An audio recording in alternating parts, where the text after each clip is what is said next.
We welcome you to Cardinale Stadium in Seaside in the USL Championship on ESPN2. Monterey Bay ready for the national spotlight tonight. They welcome a local rival that brought nearly 200 fans, the Oakland Roots. The Western Conference is very tightly compact right now, and Monterey Bay sits in 6th place. Colorado Springs drubbed by Loyal yesterday. It means Monterey Bay can jump the switchbacks into 4th. Oakland can jump into playoff position and a tie for 6th with a win on the road tonight. And with that in mind, we say welcome into the booth, everybody. That's Devin Kerr, Mike Watts on hand as well. This is a really fun matchup at a really fun point of the season. Most amount of parity we've ever seen in the USL Championship. So what does that mean? It's the tightest race we've ever had. There are 7 teams right now within 3 points of the playoff line. The foundation has been set. The push is not coming. All of that work and that playoff push begins right now. And for Monterey Bay, they're going to ask Alex Dixon to continue to score at the rate he has. He's been incredible moving forward. Alex Dixon, it doesn't really matter what conference he's in, what coach he has, what league he has. Alex Dixon has been great this season to the tune of 8 goals. He's having another career year. 11 all-time is his best. He feels really good that he's going to break it and is instrumental for this attacking unit. But it is not just Alex Dixon. You have to keep an eye on the others around him, namely Christian Valesky and Sam Gleadle. They too are chasing history on career paces. Look at the bottom line. 70% of the team's 27 goals run through these 3. They're incredible in transition. They love to pump the numbers all night long. Sam Gleadle in support off the bench tonight. All right, how do you slow Monterey Bay down? Let's go ahead of the curve on this Oakland defense. They're certainly one of the best in the USL Championship, and we're going to break down 3 separate ways in which they're able to do so.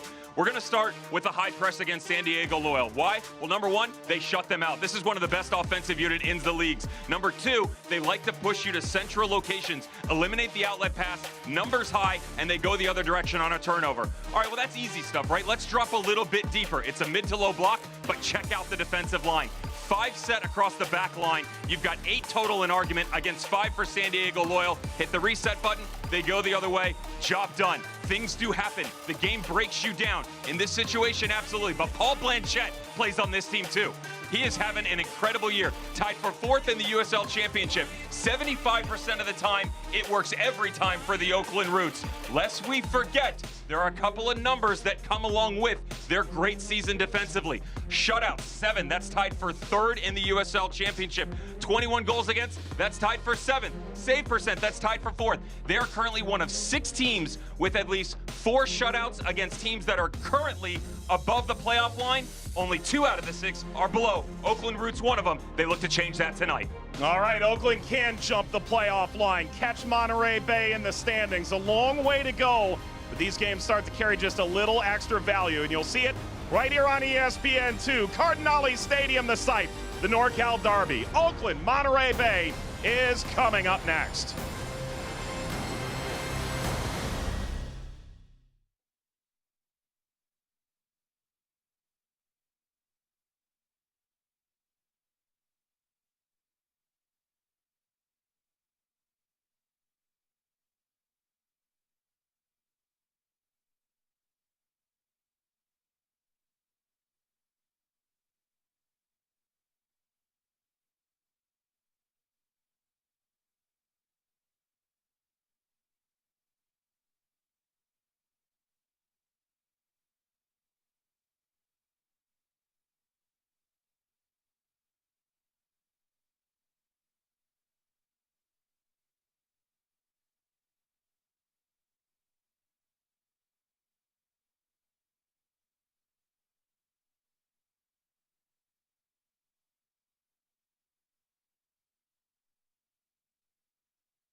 Today is such a wonderful event for the city of Seaside and its residents as we partner with the Monterey Bay Football Club, the union, in raising their flag during game days, and especially when they win.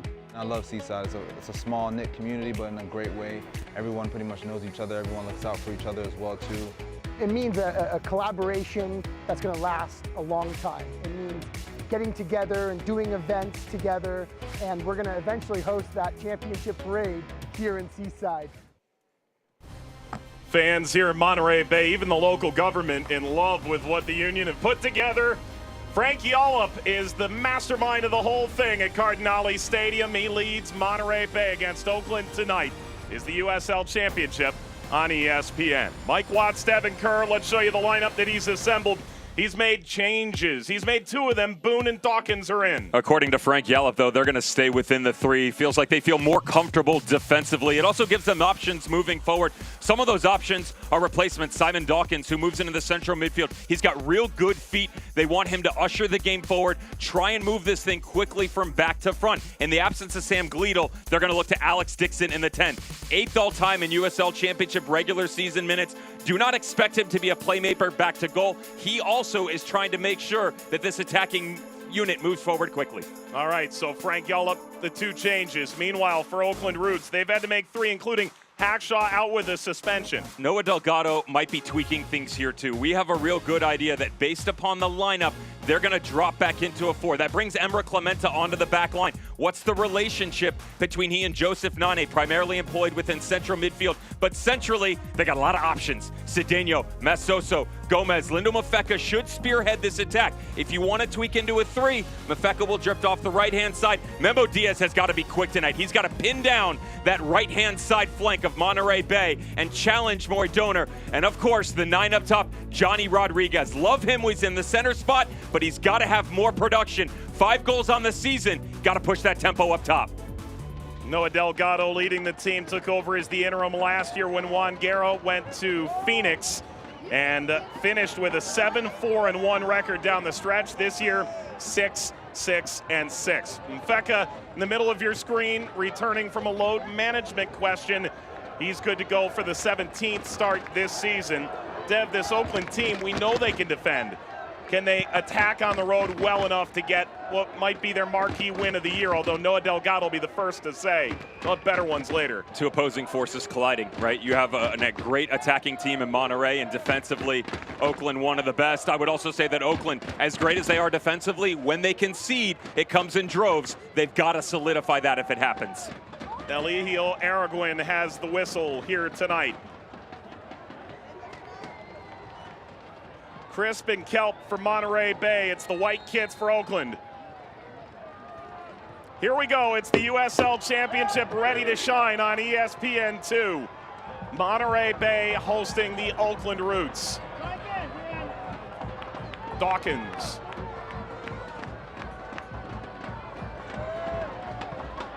This Monterey Bay team has created quite the home atmosphere. There's the high pressure that Devin denoted pregame. Back to Anthony Siaha. 7 unbeaten here in Seaside for Monterey Bay, and they're so difficult to break down.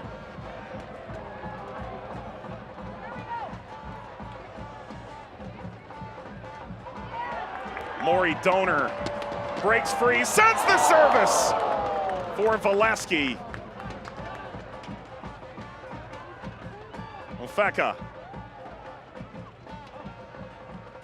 Got by Donor and into the Oakland bench.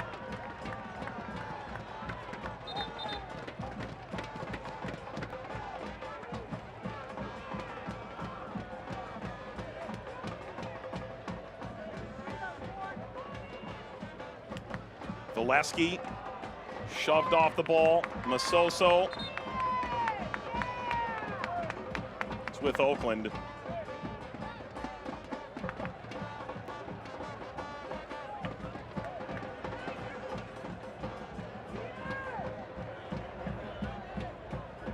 Barbier. They have this Oakland team 6 winless now, 2 losses, 4 draws, and yet 1 win, and there they are, right on the precipice of a home playoff game. They could move into a tie for 6th. That's how tight it is for them, and the margins for them on the field have been equally tight. Well, it's easy to sit here and think about how difficult the league is this year, how congested it is, but the work that Oakland Roots have put in this year has been pretty impressive. Not only are they right there once again, Mike, in terms of the argument of moving above the playoff line and challenging the team around them, it's the amount of players that they lost in doing so. You lost a Golden Boot favorite in Otar Magnus Carlson. You lose Akeem Ward at the outside back position. Rodriguez lays that off. Mafeka to the backside. Mafeka hammers it home. How about this from Oakland, quieting the crowd with a goal just over 2 minutes in tonight. And the traveling support's going crazy for the Roots. And now they've waved it off. The crowd is only just now figuring it out. And it's nothing at all. Well, the argument initially probably came on the back post run from Linda Mafeka, but if I'm guessing, it's before it. Watch this ball that comes in right as he plays it the first time here. Well, see, the deflection didn't look like it. You know, and that from that angle, it does not look like it. Initially thought maybe it was Mafeka, then on the bounce back, was it the ball on the top side and the overlap from Tamakis? I don't see it there, though. They look a little bit hard done by that decision. Championship does not have VAR, so the decision made by the AR and the referee stands.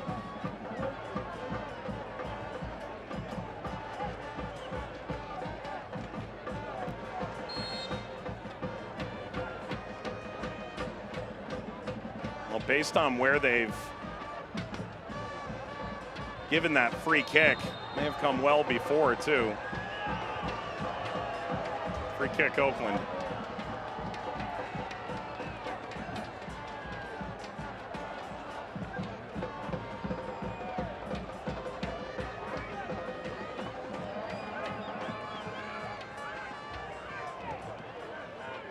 Slips by Mafeka.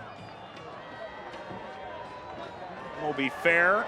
Slides in awkwardly. It's the Walmer Martinez. Tamakis features for El Salvador's national team. Vet of 3 gold cups. Nane.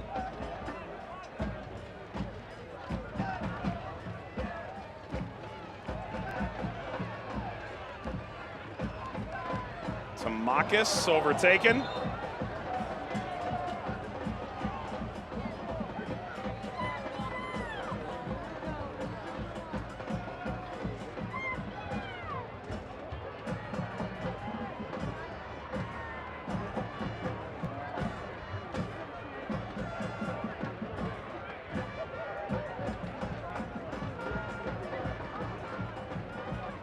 So it is a free kick for Oakland.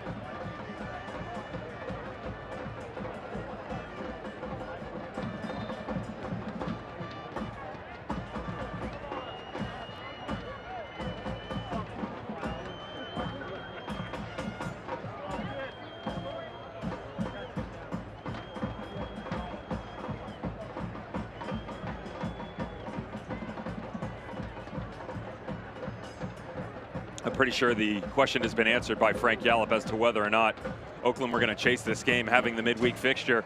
I asked him point blank, I said, listen, do you think they're going to come after it or sit in? He said, no, I imagine that being on the road and having a game 3 days prior, they're going to sit back a little bit. 6 minutes in, defiantly wrong.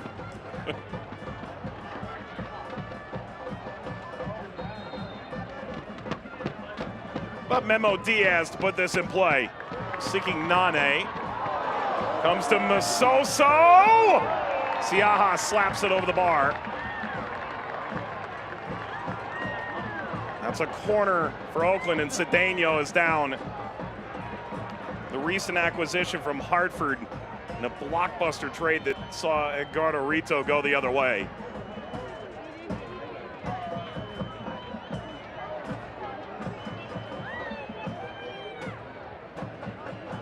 Certainly on their heels here.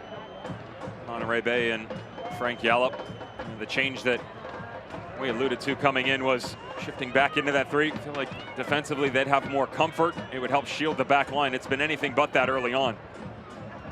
Cedeno taking a whack after Ball sprayed back across. Not a bad effort from Napo Masoso, and probably some theatrics to follow along by Siaha in goal, but they'll take it. Again, an excellent start for the Roots here on the road.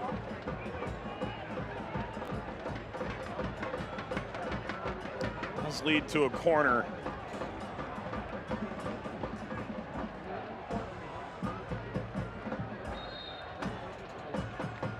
Diaz will take the set pieces. Puts it up for Nana instead over Rodriguez. Masoso there once more. This looping effort denied by Siaha a moment ago. Gomez hangs that to the backside. Cross toward Rodriguez was blocked.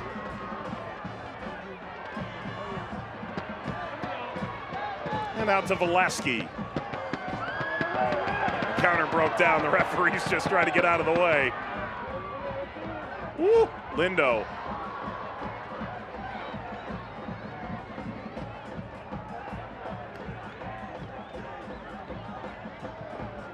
Feka spotted Masoso but couldn't hit him. Looked like we had a goal 2.5 minutes into the game. Let's see if we can figure out why we didn't. Still don't see it, and we've taken a couple of looks at this. It's certainly not the initial ball. It's not Mafeka on the back post. The argument's right here on that touch. Again, the angle that we're privy to, I don't see it. The back shoulder run coming over Hugh Roberts. Again, Kai Green drifts over. Moby Farrow has been exploited, and it's that back post run. But again, that angle doesn't show it. That's not to say if you flatten it out that he's not offside, or is, I should say. That's a heck of a decision inside 10 minutes.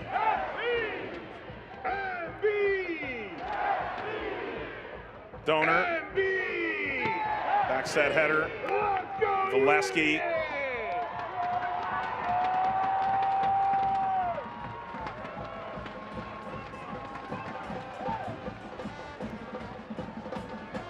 Monterey Bay, just a year or two. Look at what they've accomplished here, Dev. I mean, they've turned this into quite the atmosphere. Always seasonably beautiful weather. A little bit of fog is typical this time of night. We certainly got it this evening. I've currently heard quite the argument behind the scenes that Monterey Bay could go on a little run here, and maybe the final ended up being hosted. Obviously, they've got to rise up the standings, currently sitting 6th. Got to make your way into top 4 at least, probably even closer. There's some good golf in the area. They don't necessarily want the fog, but I'm here for it. As long as they're paying for golf, I'm in it. Oh. I don't think that's part of the per diem in this day and age. Nope. Maybe 9. Huge ball downfield for Cedeno. Out there in front of Fair with a tug. Cedeno twisting out of room.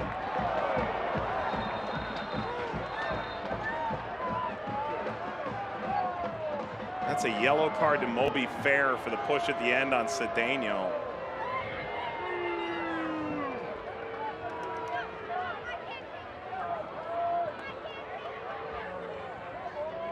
Just a little bit extra backside for this California Derby. That's good one-on-one defending there. Just gets the better of him. Excellent change of speed on the backside, and welcome to Monterey, my friend.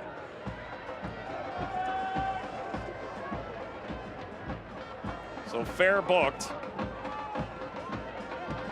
He was with Frank Yallop in Vegas when he finished out a season there with the Lights.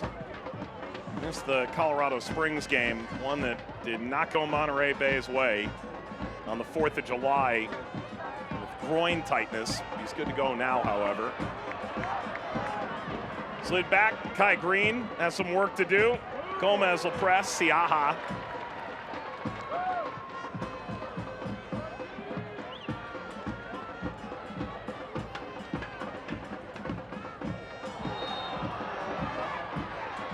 Another foul from Fair. It's incredible pressure being put by Oakland Roots on the back line of Monterey Bay right now. Daniel Gomez centrally. Masoso really is holding down the defensive shape for the most part. Although there is a good balance. That's a ball. What a ball in behind. Siaha's come out. He's caught the player. It's to the spot. And now the real decision.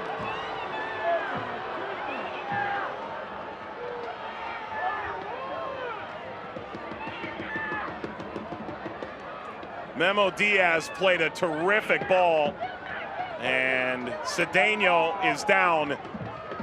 He's drawn a penalty. Is he drawn a red card? I feel far-fetched to see it pulled red here, Mike, and here's why. It's players within the vicinity, ball moving away from goal. It doesn't match all four for a dog's-o opportunity. I'm actually looking at the health of the player because he went really, really hard down on that shoulder of his. This is that pressure that I was talking about, though. Masoso and Gomez, one goes, one stays. But then all of a sudden, you've got three players up high on this back line, namely this back shoulder run. Once again, reminder, Cedeno, the same one involved as was Tamakis on the opening goal that was called back. Once again, the central three from Monterey Bay get compressed. They get much too tight. It's space open on the diagonal. Expertly read by Oakland Roots. Almost the opening goal, but a real good arguing point from 12 yards out here in a minute. First, tending to the fallen compatriot. Cedeno's back up. He's had quite the start here tonight to seal Cedeno. And Siaha face a penalty in a moment's time. Two really young goalkeepers. Siaha is only 29 games into his career.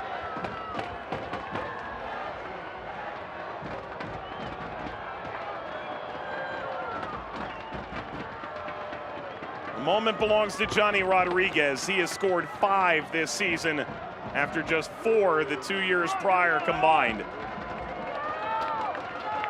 The 25-year-old Cameroonian-born goalkeeper looking to atone for his career. He has saved 3 of 7. A bit of a cheat code. Is he ready now? Johnny Rodriguez sends him the wrong way, and now Oakland surely have their goal. Goal scored by Oakland Roots number 17, Johnny Rodriguez.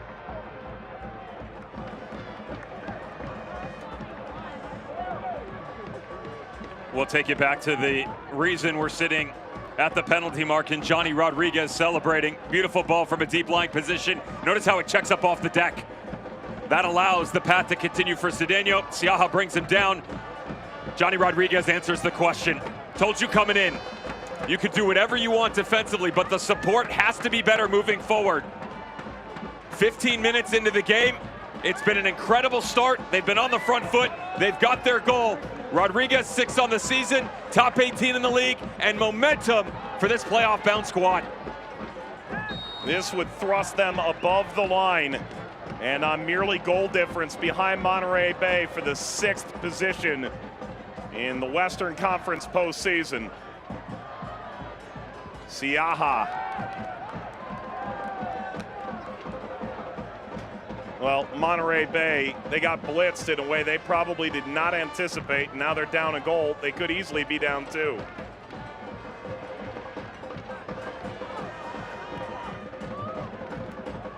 Barbier trying to twist free of Alex Dixon. Lesky chasing Blanchette.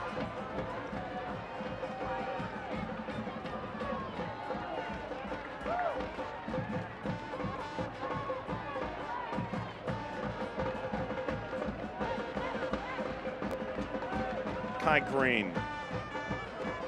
Siaha bouncing ball.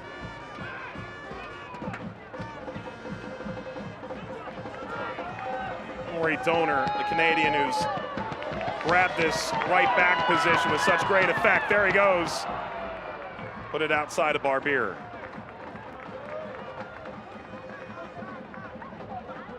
What's a miss here for Monterey Bay? How much time do we have? And don't say 74 minutes. Okay. Notice how quickly the math was done. Yeah, I'm proud. It's surprising how much effort I put in tutoring-wise in the offseason. Yeah. Arithmetic is now my friend.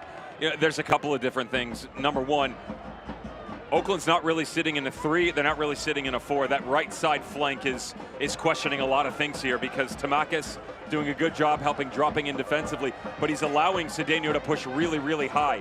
Well, that forces Wilmer Martinez to drop in deeper, and so all of a sudden you don't have that outlet to come out. Also, centrally, we made this argument coming in. They're forcing you down the middle. As they squeeze the play, that allows Mafeka, Masoso, Daniel Gomez, everything to push up higher. It eliminates the outlet pass. You've eliminated one of the flanks. All of a sudden, your only option is really a direct ball over the top to try and get someone to run underneath it, or you're taking a risk. And unfortunately for them, they're on the losing side of both of those arguments so far. Hugh Roberts. There's Donor.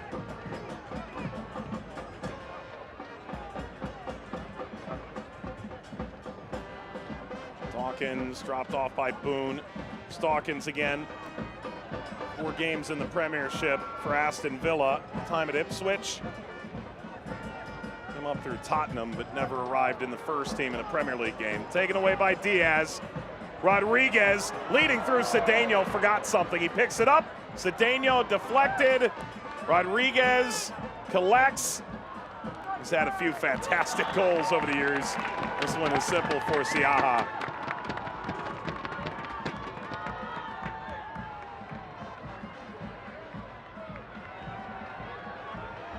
A big switch is there if they can find it, but it's short.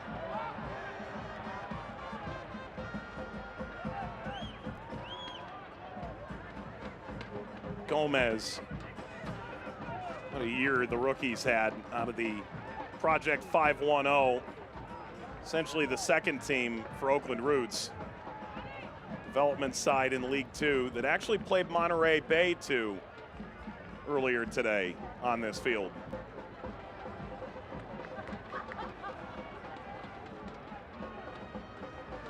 Oakland Soul had a great year too under Jess Clinton.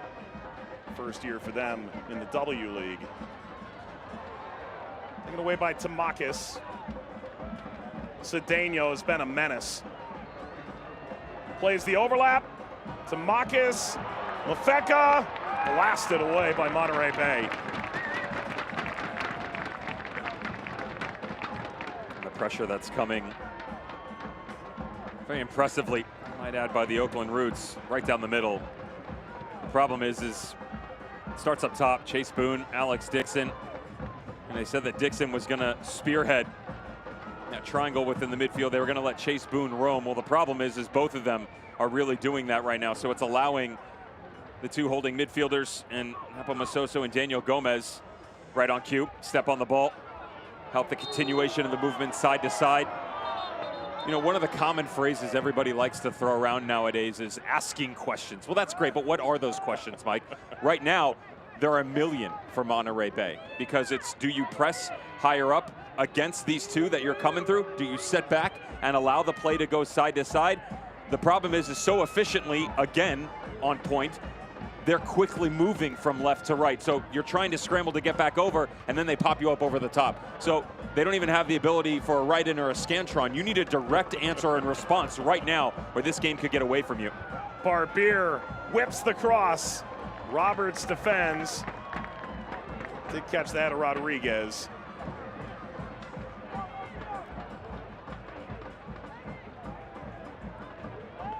Select is the official match ball supplier of the USL Championship and many elite leagues throughout Europe.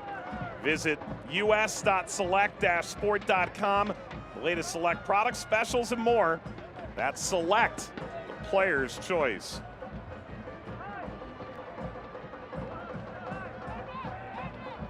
Ty Green. Seeking Valesky at Route 1 here. Donor. Oh, short of Boone. Pressure arriving for Dixon.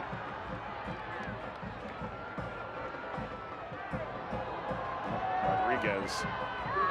It's the ground hard.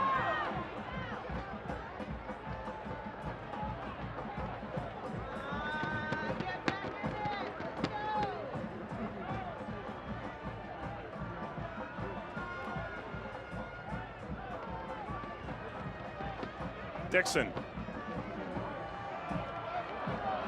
Pusher through by Donor, caught up. Donor pushed off by Diaz. And a dangerous free kick coming from Monterey Bay. I would also use this as an opportunity to just gather your thoughts. Again, they've been scrambling and chasing all over the pitch so far, 22 minutes in. Have a conversation with the sideline, relay what you want from Frank Yallop to the players in front of you, and they may have gotten away with one there. Ball just drifting over the sideline. The whole ball, Devin. Dear referee and fourth official, thank you very much.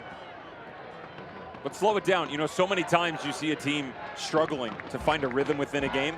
A lot of times the game plan isn't going the way that they were set up for, and maybe you get 2 or 3 down the line and you're looking for a little bit of assistance. Well, that's not always going to come from the players on the field, and you don't have the luxury of an extended chat with your manager. Take advantage of this time right now and use the set piece to your advantage. Walmer Martinez. You get a second bite of the apple. Mafeka battling away. And what a throw for all that effort.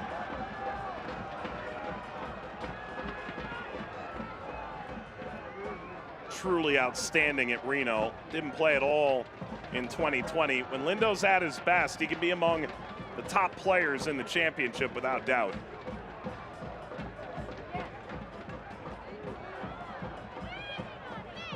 Diaz, Rodriguez, couldn't take it from Dawkins.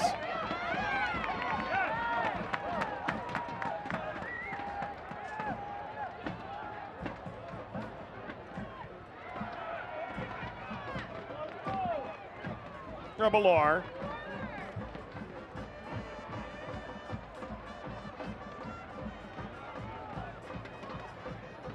Is what you've seen from Oakland to this point substantively different than what we've seen in the 6-game winless run? Attacking-wise, absolutely. There's just a conviction about them that is so contagious. They feel that they can do whatever they want, however they want. Again, side to side, vertical, maintain possession, they can go quick. This is usually reserved for the defensive unit. And you and I had a chat earlier today, and we were talking about their setup, and I just said, listen, if they can hold on to their offensive defending, meaning when they start to transition, if the defensive ranks come with them, they'll be fine. So many times we see that, say, scattered, so that's when they really start to break down and give up goals, but we haven't so far. What ends up happening is, if you do press and you win the ball, great, you're high. But if it turns over or you're in transition and don't make the right decision, all of a sudden you have enough players around you to help apply a pressure no matter where that play is on the field at this point. Down to Boone. This is better from Monterey Bay. Donor spots the run in behind.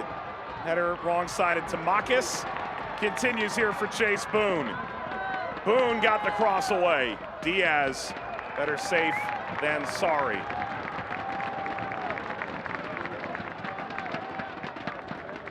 And they get Boone going like he did last year. 8 goals. The Beaverton Oregon native.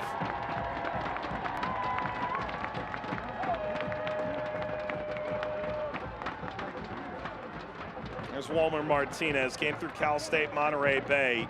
First Monterey Bay FC signing.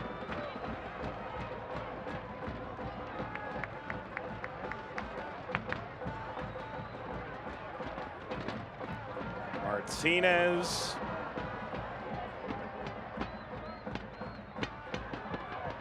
Feka. Second time's the charm.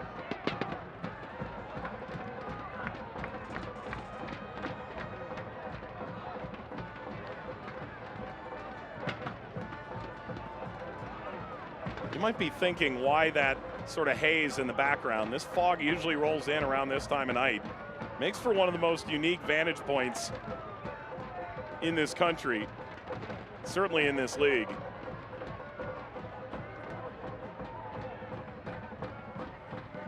Want a ball slip through, it's a little too heavy. And here I thought you were going to entice us with a splendid game of hide and seek. Right here. That's not it for Velasquez.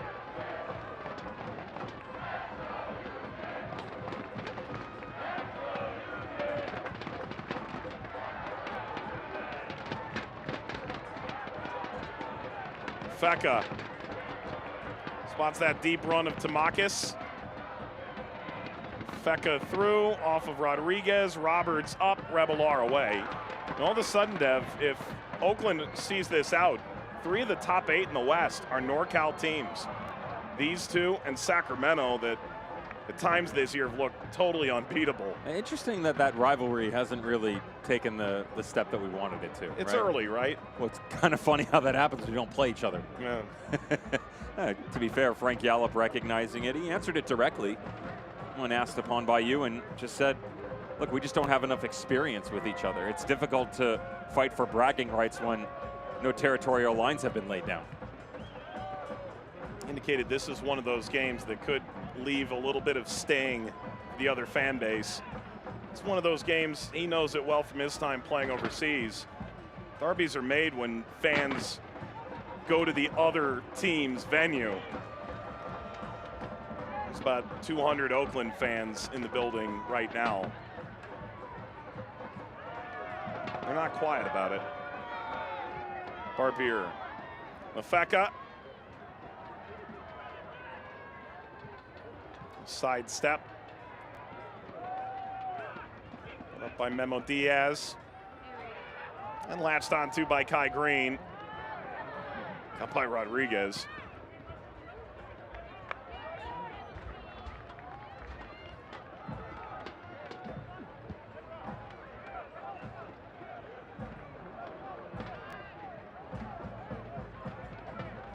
I may need to let this marinate on you a little bit, but the preeminent rivalry of the championship, ball through. And Donor get there. Looks like it's checking up for him. It did. Donor dancing, laid off by Boone. And the shot is on! Alex Dixon! A showstopper for Monterey Bay!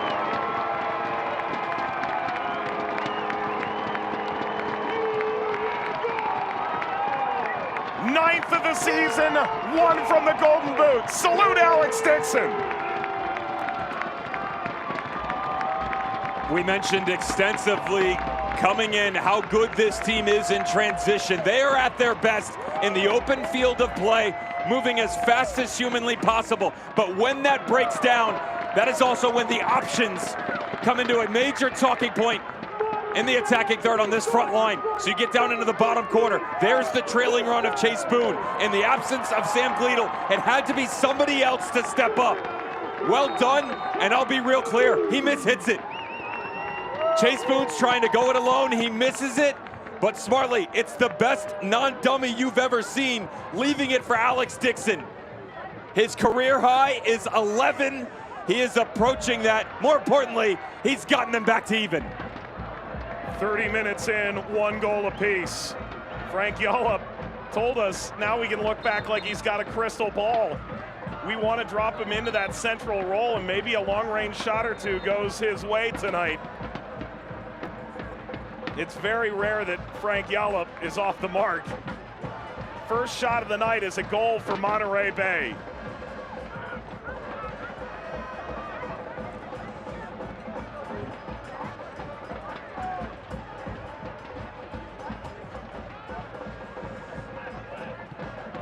Ball given away by Roberts.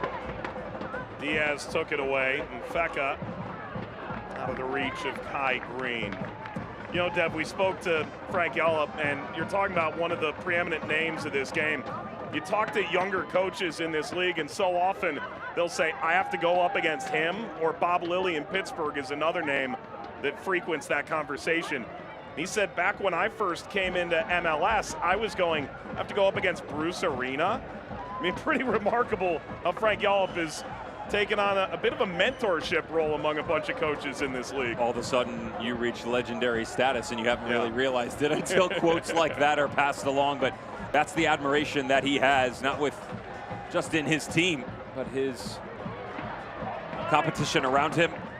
Again, in charge or a part of so many great organizations over the years. Most recently, Monterey Bay, the past 2 seasons or so. He was the caretaker for Las Vegas Lights, helped turn them around, and again, he's just trying to put all of the pieces together. Feels like that really haven't gotten everything heading in the right direction. He's had great offensive outputs at certain points, but then defensively, they've broken themselves down. They've been great transitionally, but they haven't held the ball enough. They've been on the ball too much and haven't opened it up.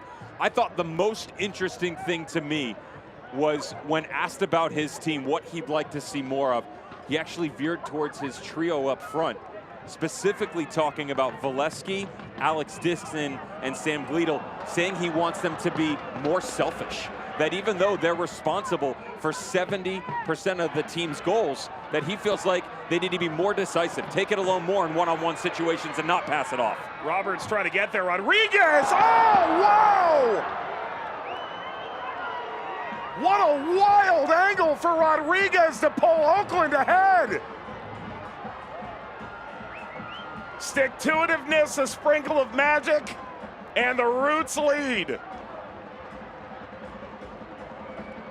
Goal scored by number 17 of the Oakland Roots, Johnny Rodriguez. There's only so much you can do when a player is feeling himself such as this. I mean, the ball touched through. Cedeno's smart. All he's trying to do here is extend the play. And then watch the little hesitation by Rodriguez and that little physical push. That is as best a shoulder charge as you are going to ask for anywhere on the field. Just so happens to be off center on the attacking front, 2v1, with a little bit of English to kiss this thing into the back of the net and put your squad out in front. Going in alone has never been so impressive for Johnny Rodriguez and his 2 goals tonight. 4 goals in 44 games the previous 2 years. He now has 7 in 17. The puffy jacket's gone on here for some of the Oakland staff. But that man, hot as ever. And Oakland lead 2-1 with a touch off the back heel of an outstretched Walmer Martinez.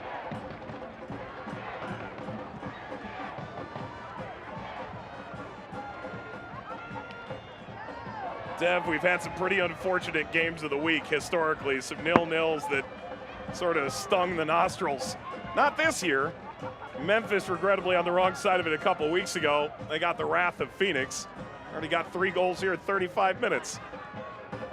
Fortunately for Memphis, they went back-to-back games, so that argument is San Antonio wasn't quite polite on the weekend either. Memphis, one of the better stories of the past 2 seasons. They've started to put that right.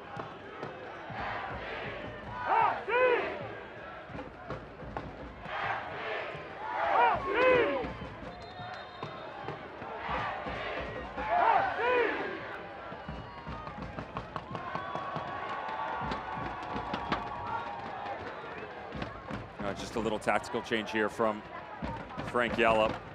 What's interesting is he's actually pushed Adrian Rebelar to the outside back position. So the central pairing right now is Moby Fair and Simon Dawkins. Again, Dawkins coming in, the idea was with his quick pace, more importantly the good feet, that he'd be able to be the stepping stone for them. Unfortunately, they haven't been able to play through him at all. That is going to push Ori Donor into different spots. Walmer Martinez comes high. Chase Boone's going to come to the outside. Valesky now goes it alone up top. And can you get any sort of pressure, more importantly, on this back line? That's got to be the main issue here, because you can change all that you want, but the distribution, way too easy right now for the Oakland Roots, no matter which way they plan to attack. Could Rebelar get to this?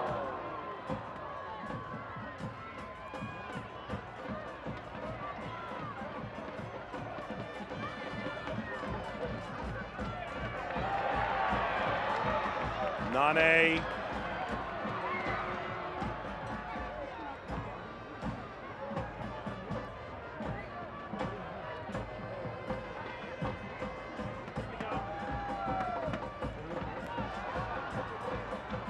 Back from Barbier. This is a Monterey Bay team that last year as an expansion side started 1-6. Essentially all on the road while they finished the renovations here on Cardinale Stadium in Seaside. Finished a game above 500 on the final 25 games of the season, just too deep a hole. They're Game above 500 right now, 7-6-6. In the thick of the playoff race. It's this Oakland team that's had magic runs the back half the last two campaigns.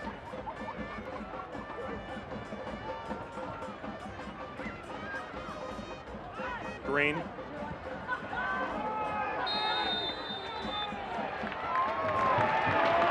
Cedeno shown yellow.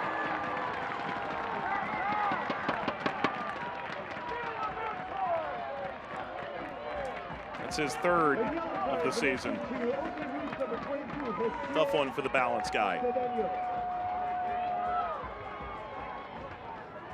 You can't really mind the pressure, though, and to be fair, Kai Green sort of leans into it, doesn't he? As a defender, you recognize the pressure's coming, so.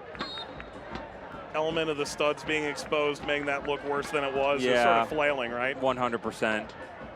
Looks like you don't have it under control, that you've just thrown your body out and you're only chasing one thing. Kai Green shin. About 15 minutes ago, I would have said it was halftime if you were Monterey Bay, though. Yeah. Started to work themselves back into this game a little bit. Off the arm of Masoso. Numbers will get forward. Don't miss a minute of the action in 2023. Whether your club's on the road or at home, nearly every second of the championship season is on ESPN+. It's your home to USL, La Liga, Bundesliga, UFC, and more. Sign up today. Plus.espn.com. Sliced ball, asking a half question to Blanchette.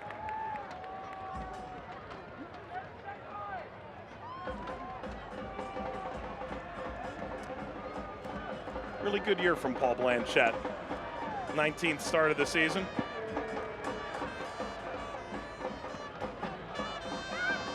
You can look around the league and say, oh, well, you know, this team's only given up X amount of goals and this team has so many shutouts. But when you're talking about save percentage, that's an overall performance of the goalkeeper and shots faced. And Paul Blanchette certainly on the top part of a lot of people's lists, at least so far, halfway through. And to me, what's most impressive about it is the positions that he's put in. It's not like he's making saves from 20 yards out that are easily collectible. This guy is dropping incredible movements from point-blank range. Good tackle there. Dixon knocked off the ball. Masoso square to Mafeka. Kept it moving. Martinez put under pressure. Back heel leads to Revelar.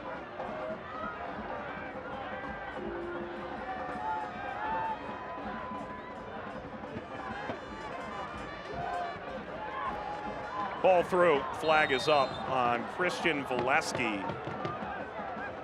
Can't have more than 5 touches in this first half. 11 goal contributions on the year. And yet that's kind of his MO. He sort of pops up when you least expect it and scores the goal that turns the tide.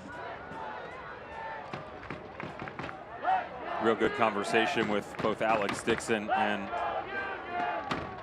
Sam Gleadle coming into this game. Again, Gleadle just dealing with a little bit of a knock, trying to work his way back in. Wouldn't be surprised if we saw him in the second half, but they talked about how those relationships up top felt so natural so early on for them. Cedeno. Green closed him down. Run pouring through the box, give and go. Tamakis slid. Rodriguez in. Bounces up to Diaz. Diaz got that wrong. Roberts sends it away. Masoso recovers and gave it right back to Dawkins. Dawkins at the halfway line leading Valesky. Trying to get by Nane. He has! Valesky right at Blanchette. Nearly the equalizer. Blanchette right place, right time.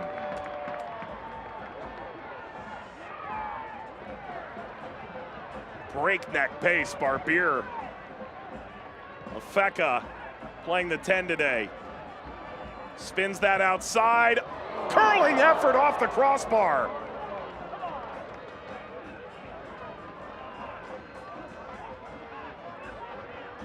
Off into the corner is Rodriguez. Header askew. And now from a long way out. Not to be. We've seen some goals tonight. This one would have been a little bit different. Pretty funny you referenced earlier Johnny Rodriguez and his escapades that he's been on, but all of a sudden we're willing to pull the trigger from anywhere on the field.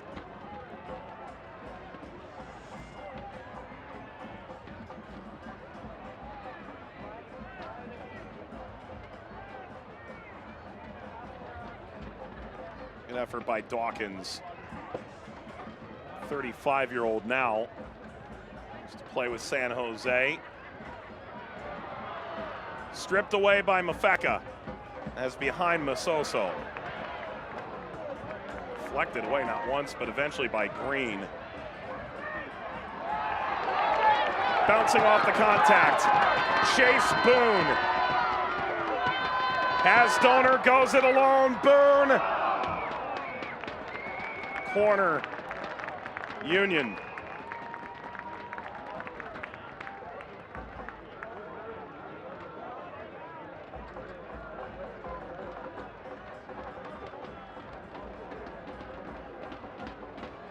Unfortunately for Monterey Bay, they just haven't really found a way to eliminate the threats coming from the Oakland Roots. Again, so many of them, different locations on the field, so they're just trying to fight fire with fire. And attacking-wise, get back into this game. That's their strong suit anyway. So, you know, I made the joke coming in that you've got a team that can really only attack at a high level and a team that defensively can really only get it done on one end of the field, and yet those two forces colliding has made for a well-balanced team in Oakland Roots and a team in Monterey Bay that are just starting to find their footing in this match, at least in the final third. Can they find their second? Punch away. Dawkins will chase, but Tamakis will win it.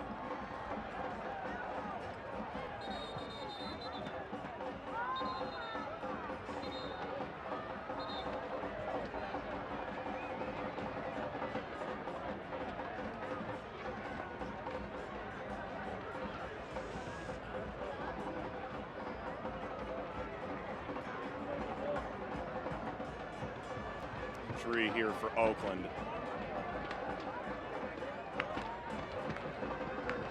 Dev, you were pretty upfront with Noah Delgado, trying to get a grip on where he feels this team is right now. Largely, he spoke to moments needing to be better, that the overarching body of work has been good. He's quick to say, you're one or two results away from being precisely where we want to be, hosting playoff games at Pioneer Stadium. Just talk numbers.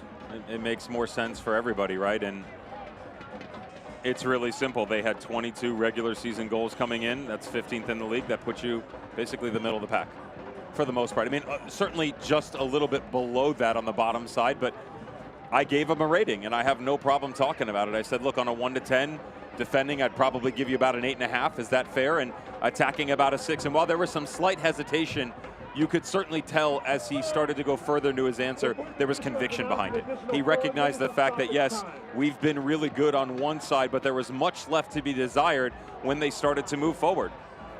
For me, it comes down to quality of chances, because the numbers game that they play outside of goals, if you look at shots per game, shots on target, they're not that bad, but they're not the greatest of opportunity. Give your guys a real good chance once you're 18 yards and in to succeed. That's better decision making, that's spreading the field wider at times, knowing when to execute certain passes. Again, some of this just comes down to being better in the right times. Dawkins is booked.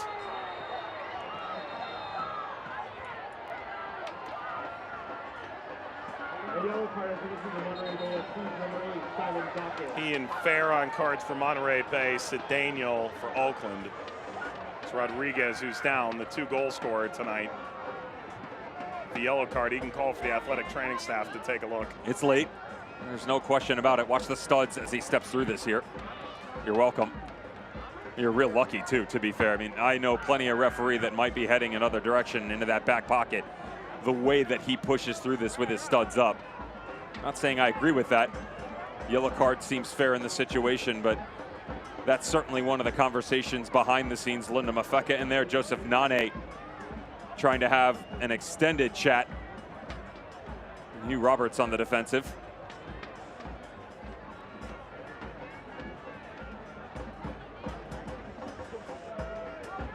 Roberts captaining this Monterey Bay side.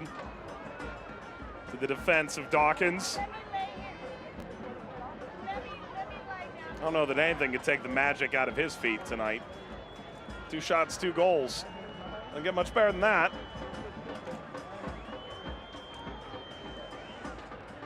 Played at CSUN, 3 years there, managed 13 goals, went up through NISA. Last year he was the super sub, 10 minutes a game, every appearance off the bench. Has had a much bigger role with Otar Magnus Carlson moving on.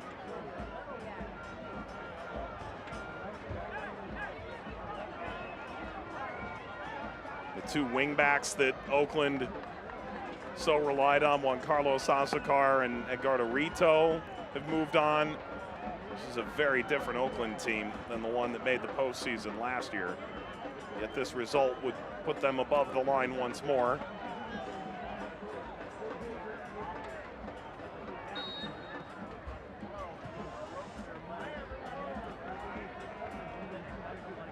Upward and onward. He may tickle 50 here.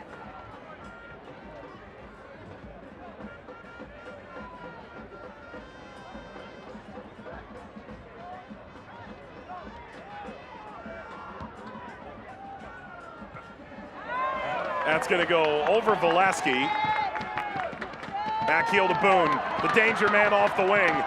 Boone back heel to Donor. Swings the cross for Dixon.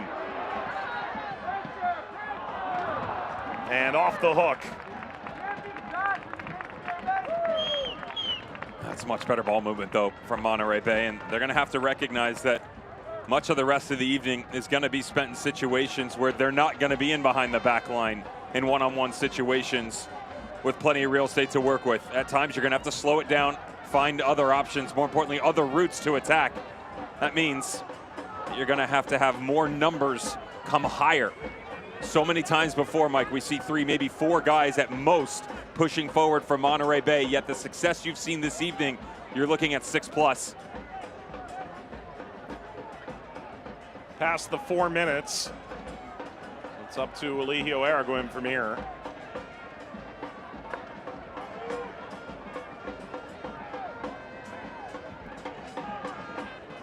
Hugh Roberts, who captains the side.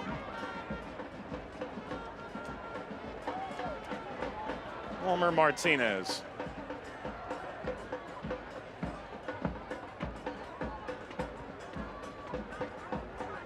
Kai Green. Roberts.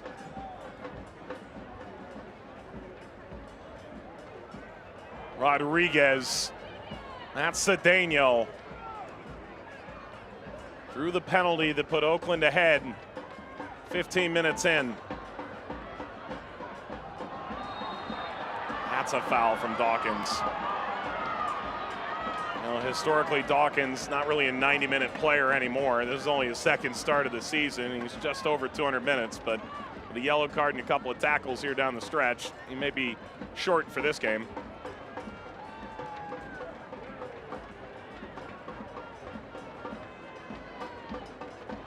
So much for just toe tapping on 50 minutes, huh? Yeah. Good luck with that tonight.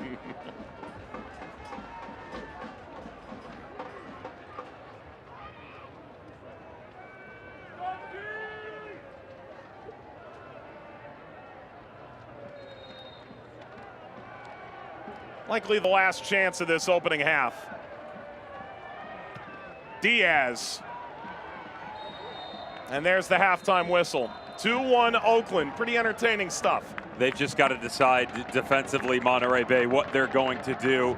Last 10 minutes in this match, they changed a ton, trying to find a way to push Oakland Roots off their rhythm. Unfortunately for them, that momentum became early for the Roots. They moved a lot in transition. More importantly, they kept that high line, kept the pressure there, and most importantly, grabbed 2 goals. Johnny Rodriguez, right now, his first multi-goal game in his career.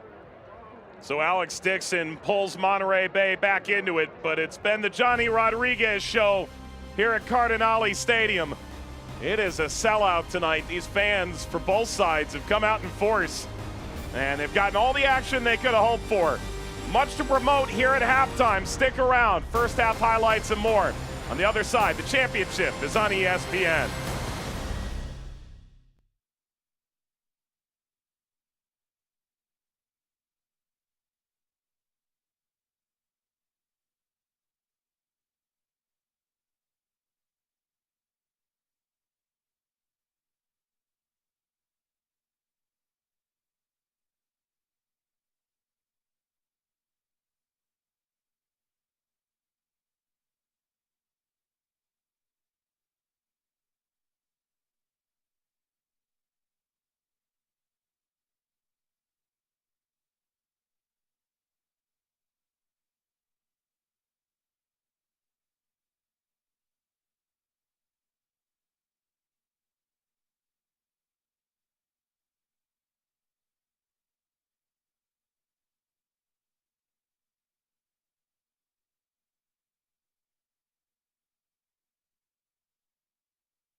Welcome back to halftime. The USL Championship is on ESPN. Cardinale Stadium playing host. It is Oakland 2, Monterey Bay 1 at halftime. What a game thus far here on this Saturday night. All the while on Tuesday, a bombshell report from The Athletic. It was reported by Tom Bogert and Jeff Reuter that the USL plans to vote on adopting promotion and relegation. There are 4 major points from that article to highlight. Notably that they could be voting on it on August 9th or 10th at the USL Summer Showcase and midseason owners meetings. It would lead to a 3-tier league structure with movement between tiers based on sporting merit as seen overseas, something that the USL has in the past teased quite often. All the while, the USL Communications Department providing this response to us. The USL and its clubs continue to explore and discuss new sporting and business initiatives to engage fans and grow the game in the United States. So a major report on Tuesday. That's Devin Kerr, Mike Watts as well. Dev, what do you make of the report that this could fundamentally change very soon? It could shatter the American soccer pyramid as we know it. But for me, there are 3 major talking points right now. Number 1, it's the 3 tiers. There are 36 teams between the championship and League One. What does that foundation look like? How do you break the 36 teams up? What do the 24 championship teams do in the top 2, assuming there are 3? Then who goes up? Who goes down? How does that look? Is it just one team? Is it two teams? How does that look? And then on the back side of things, what does the format look like? Do you stick with the regular season and playoffs, or do you just go with a 34-game regular season?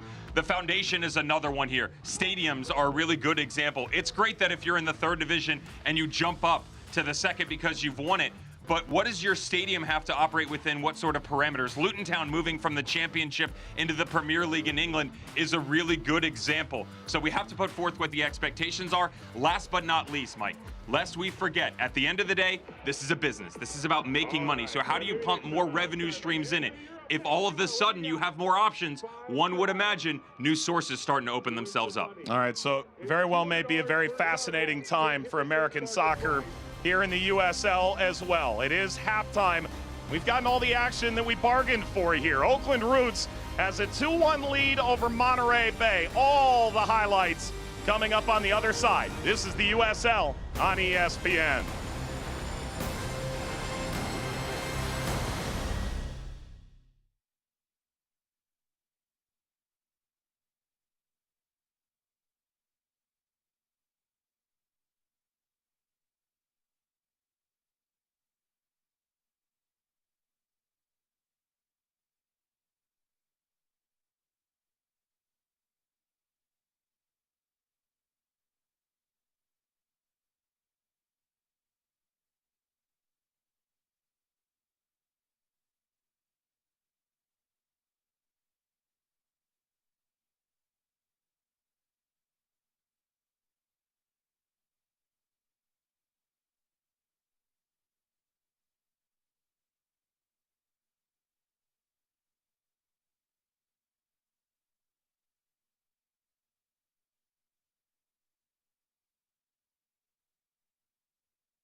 Take a look through the fog. Defend the 8-3-1, they say here. The 5-1-0 has a 2-1 lead. At halftime, it is the USL Championship on ESPN. Oakland ahead of Monterey Bay. Mike, Devin, let's get you caught up on the first half highlights, of which there are many. And it starts very early in this one, Dev. It was magnificent, to be fair, for Noah Delgado and the Oakland Roots. So just 3 minutes in, they drop the hammer. They open this thing wide up. Look at the amount of players they have right at the top of the 18. You've got 6 separate options. They find Lino Mafeka. Unfortunately, the linesman found an offside position, so bring it back. Okay, multiply times 4, 12 minutes in. How's the ball in behind the back line from that deep line position? Cedeno on the diagonal. Referee points to the spot.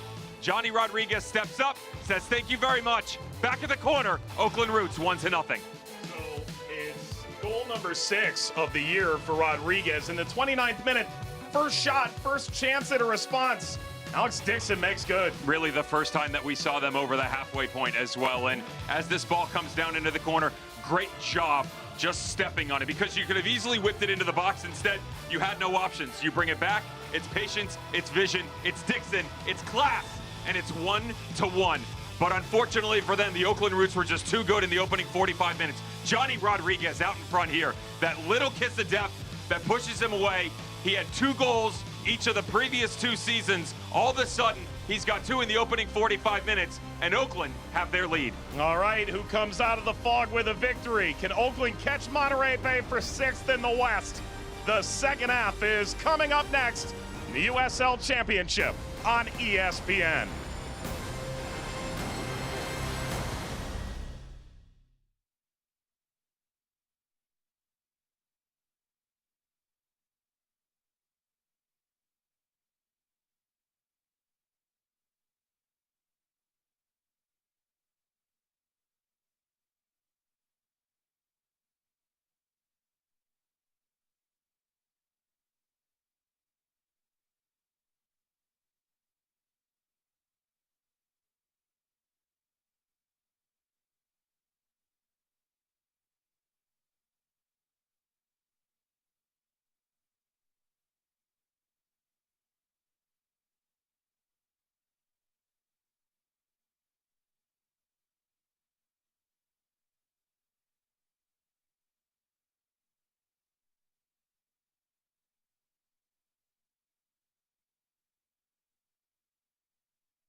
We have fans. We have real fans. We love you too. I think it's more for the company than it is for us. Is that fondant? Is that what the kids call it? Fondant? Can you eat? I thought it was fondant. Oh my God. En français, s'il vous plaît. All right, no cookies for Devin. He's already off the reservation. Welcome back to the USL Championship on ESPN. The Monterey Bay fans have welcomed in a national spotlight tonight, and the fog continues to roll in. It's illuminating what's been a great match thus far. 2-1 in favor of the roadside, the Oakland Roots. And the second half whistle sends us into the final 45. A win for Monterey Bay. They can move level with San Diego Loyal, tied for 4th. And a chance to climb even further. A 13-day break upcoming for San Diego before they host Borussia Dortmund in a friendly. Oakland Roots can catch Monterey Bay in 6th if they can hold on to the 3 points.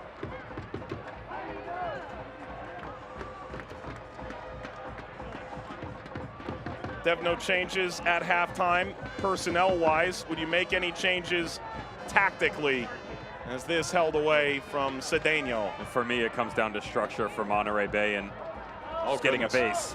Rodriguez, Roberts, free kick. Top pocket, that's a yellow to Hugh Roberts. And what a place for a free kick. No team talk's gonna get you ready for this. This is why though, Mike, because when you start to tweak with positioning within a system, your decision making gets skewed a little bit, and so you drop into a 3, all of a sudden Hugh Roberts is looking over his left shoulder. Is Moby Fair gonna be there? Where's Kai Green at? If you sit in a 4, okay, well, who's gonna be my support system at outside back spot? Again, the majority of what Frank Yallop has put forth at the pro ranks has been in a 4-back system. So whether he's playing with a single 6 on the inside, a double pivot, it doesn't matter. The back line to me is everything, and right now they're scrambling. They've got to find a way to be more concrete in nature. Anthony Siaha stares down Mafeka.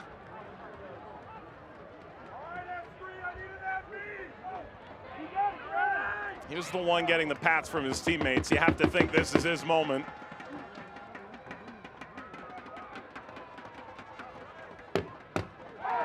Not a lot of room to get this up and down. Beaten on a deflection, beaten on a penalty. Lindo Mafeka, not a bad effort. Not one that finishes on target. I like situations like this when you're this close. Touch, stop, hit. Get the ball away from the wall. It takes less of the emphasis and pressure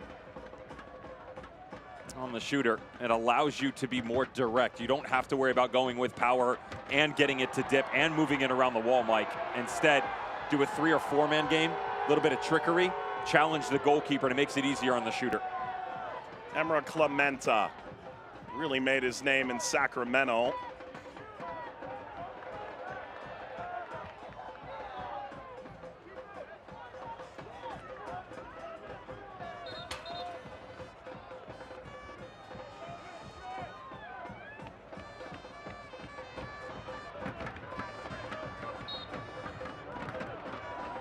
Martinez.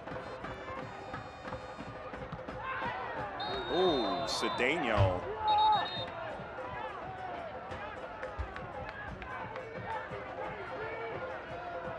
I feel for Cedeno in this moment. How much he could have done.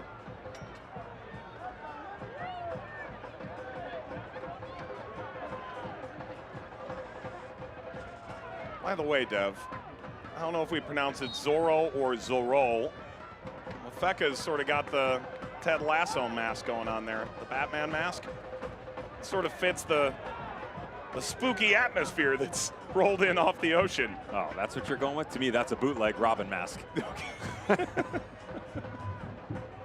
Wander down the street, grab the mask at a garage sale, wants to be a superhero. To be fair, the way that he's played tonight, he's borderline. A little bit. He's a cape shy. Were you a superhero guy? Not Marvel or DC or any of that argument?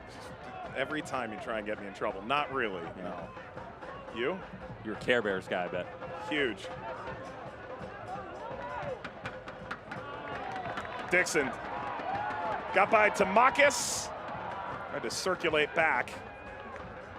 Clementa had some work to do.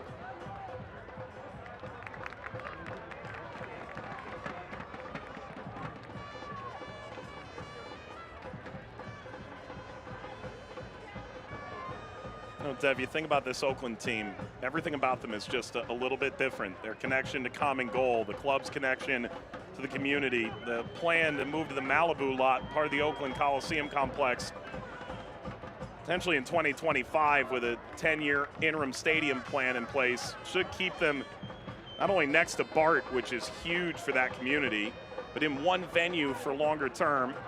A little spin there, nothing for Rodriguez. He's asking for a little help here. Donor carries forward. This Oakland Roots club, they're proud when they win, but they're really proud when they make a difference. Here comes Monterey Bay. A little interchange. Donor rolled that across and siphoned out by Oakland. I would say that the one area of this Root squad that remains unfazed is certainly off the field. They've got a tremendous culture that provided a great foundation for this team to begin, and then I'm just trying to find a tweak it on the field, or way to anyway. Players that have come in and out trying to. Boone, that took a deflection off of Blanchette, and Cedeno will pick it up. Find different leadership from the touchline. Remember, 4 coaches in now. That's not their fault overall. Jordan Farrell electing to move off of the sideline and into more of a front office role. After the appointment of Juan Guerra, his opportunity to go back to Phoenix Rising. Great transaction for both. They were able to grab some assets out of that. And now it's Noah Delgado, who was the assistant to the aforementioned Guerra. He feels like he's done a really good job of not just maintaining what was put forth, but adding layers to it.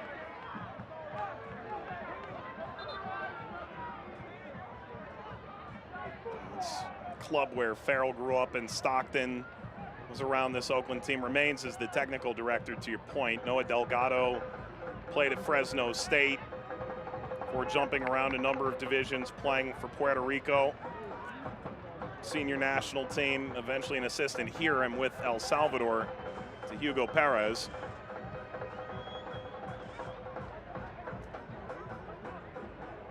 There's just a feeling it's different here, and when Noah or Jordan tell you about it, you want to run through a wall for it.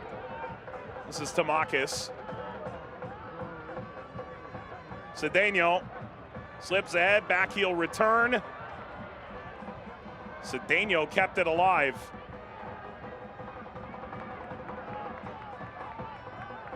Masoso through Nane.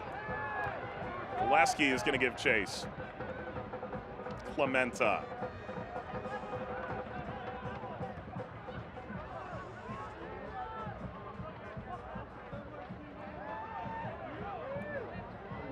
Fell off of Martinez. Here's Rodriguez. 2 goals tonight. Rebelar just had his hand on his back. Nothing more. Dawkins.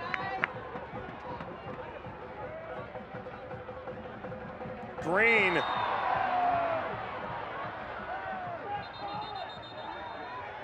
It's a yellow to Barbier, impeding the restart.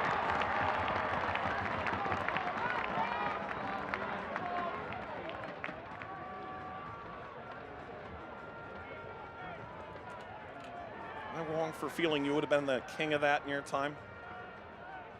Slowing it down on the restart. Impeding restarts? It's not a bad argument. I was actually on the other side of that. I was trying to provide a disappearing act.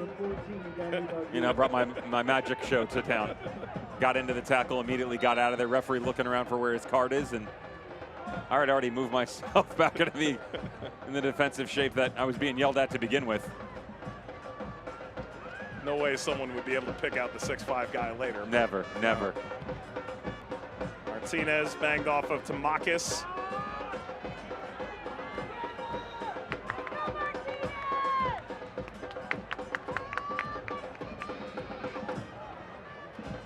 Donor, Rebelar. Play will continue here.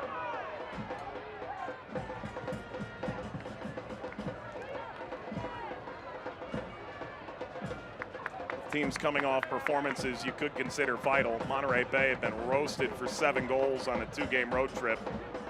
And a 0-0 draw against El Paso.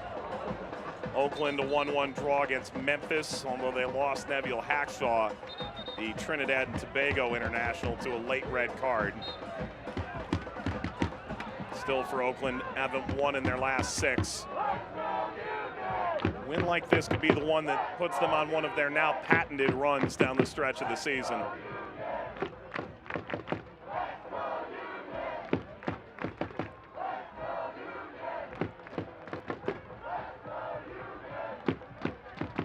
One has to imagine this is how Frank Yella probably felt the game would have started in terms of overall vision for the Oakland Roots. A little bit deeper. You'll notice that Johnny Rodriguez is sort of on an island by his lonesome right now, tasked with the responsibility of put a little pressure.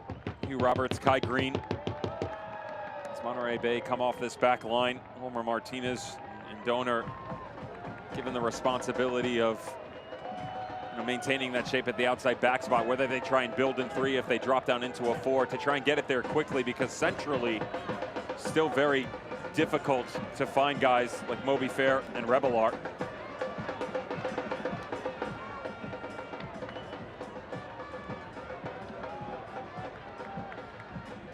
That's Donor. Rebelar played here at Cal State Monterey Bay. 4-time All-Conference, 63 goals in his time playing nearby. It's on the campus, but not quite the same plot of land, and he piled those numbers up on. Tamakis.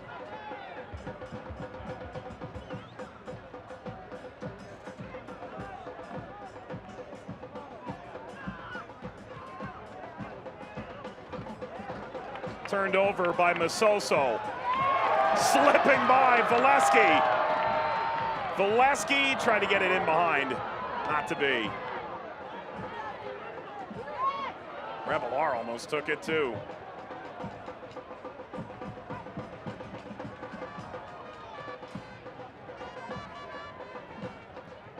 Cedeno found Tamakis this time.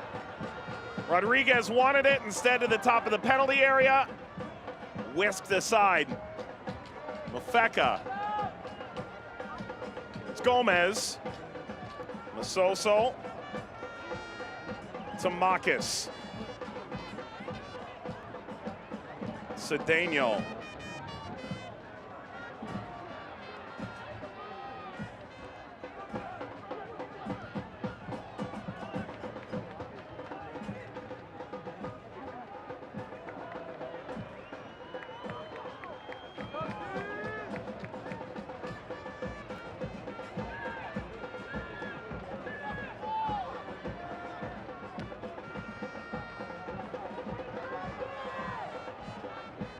Martinez.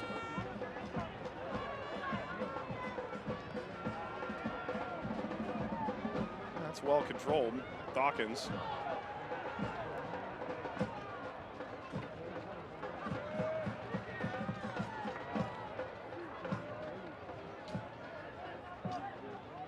Monterey Bay travels to Detroit, hosts Phoenix, hosts Sacramento. Some big games ahead. Love to be hosting playoff games here. Cedeno. Oakland will go to El Paso. You and I on Sirius XM FC earlier this year had a chance to talk to the Locomotive head coach. What a job they've done there. Circulating around the outside, Donor got shoved off by Mafeka.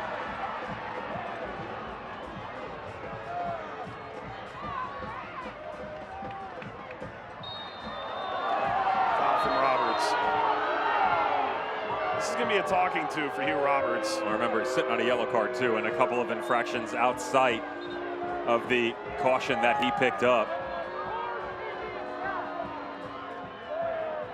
Captain for Monterey Bay.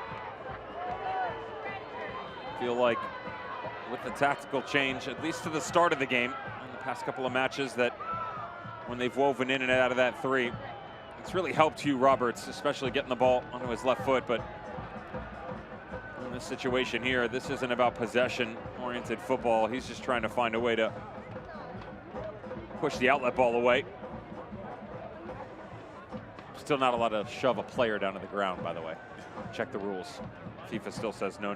IFAB specifically. And Cedeno will be looked at. He'll be allowed, of course, to stay on because of the card.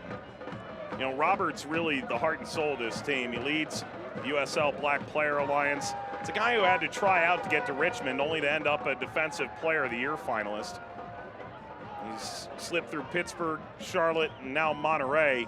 Having started his career in college at George Mason as a forward, they were so thin defender in their spring, his sophomore year, that the Taekwondo black belt felt like a really logical choice to throw in back there. Now the 30-year-old is in his 10th season in the league. well over 230 games. 248 tonight, regular season appearances. It's 4th all-time, and he's actually, because Indy 11 is off, he's going to pass Aiden Quid for 3rd all-time in total minutes, trailing just New Mexico United Josh Suggs and the great Taylor Mueller of the Charleston Battery. Love that guy, by the way. It's a wrecking ball for them for so long. Player after Devin's heart. It's going to slip out. We're at the hour mark. It's time to start contemplating some changes here. It's Monterey Bay going to the bench. So Robinson enters, replaces Martinez. That's a change at the right back position. That's the change everyone has their eyes on. You bring Gleedle in, who's coming off a bit of a knock to the ankle. He could change the whole dynamic. Wilmer Martinez will go off, and he just got caught in a couple of minds tonight trying to figure out where exactly he needed to be situated on the field. Grant Robinson will step in. You would imagine this rounds it out into a 4 definitively now. More importantly, though, you get Sam Gleedle, and he's trying to make his way back from that injury. Fitness shouldn't be an issue. Just how quickly can you get him on the ball and gain him some confidence? Nearly confidence for Monterey Bay right off the bat. Blanchette, however, snuffs it out.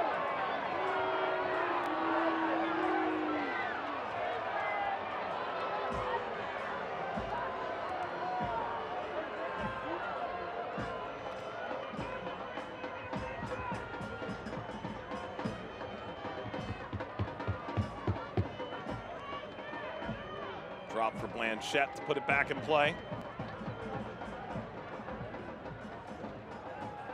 Actually a little surprised that they didn't chase the route of Chuy Enriquez here, to be honest. With his speed and 30 minutes to go, he's willing to chase, drop him just underneath Christian Valesky. And he's probably the 4th part of that argument in terms of that front line and what they've been able to produce so far this year. No goals to his name, but great partnership. Gleedle, Dixon, Valesky. Chase Boone has thrown himself in there too. But he's a menace just in terms of his overall chasing capability. That's terrific down the line here. Into the penalty area, ball across, Valesky swiped away, Dixon, whoa! Oakland spared their blushes. He got under it.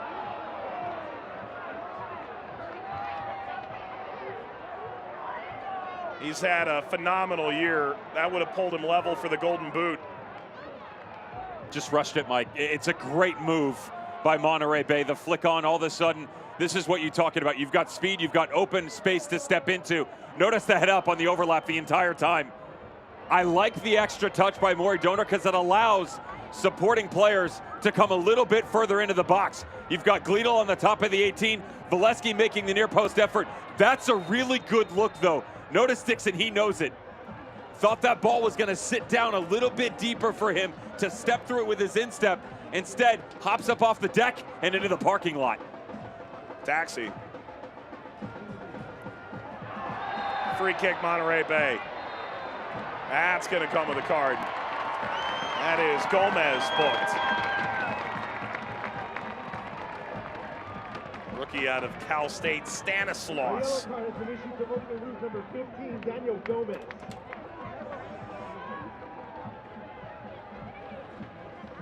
With all those changes that we talked about, let's see how Oakland responds now. And you got fresh legs outside and Gleedle.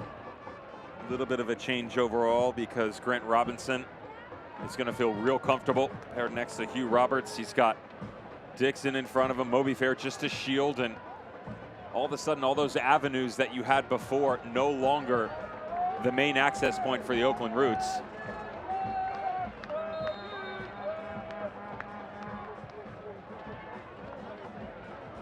Well, bouncing off Green. Sent down to Robinson, playing at that left back spot. Spoke a tad out of turn.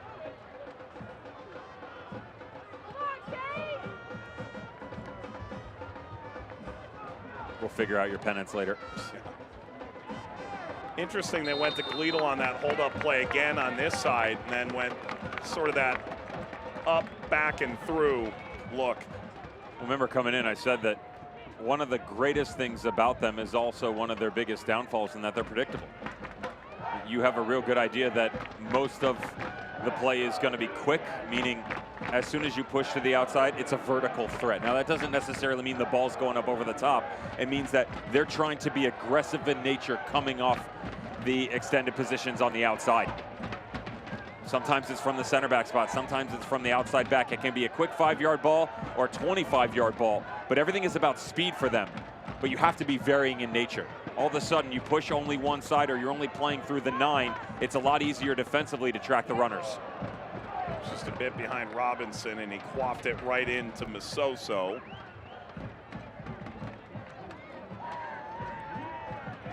It's not a foggy lens, it's a foggy night in Seaside. Two teams right in the middle of the pack in the USL Championships Western Conference. Yep, that's what it looks like tonight. The Scooby-Doo mystery machine. Amount of fog.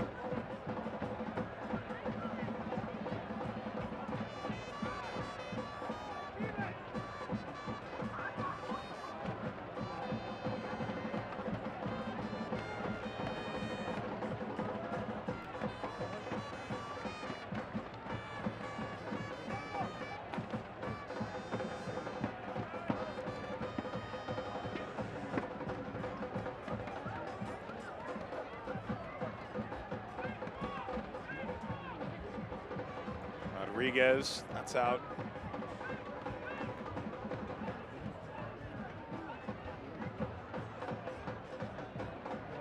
Marcus. Well, no more death by 1,000 paper cuts. Back to square one. Clementa playing for the Montenegro national team. Earned that spot during his time in Sacramento. Another international teaming up with him down this right side tonight in Tamakis. That gets out. USL's second annual summer showcase signals the start.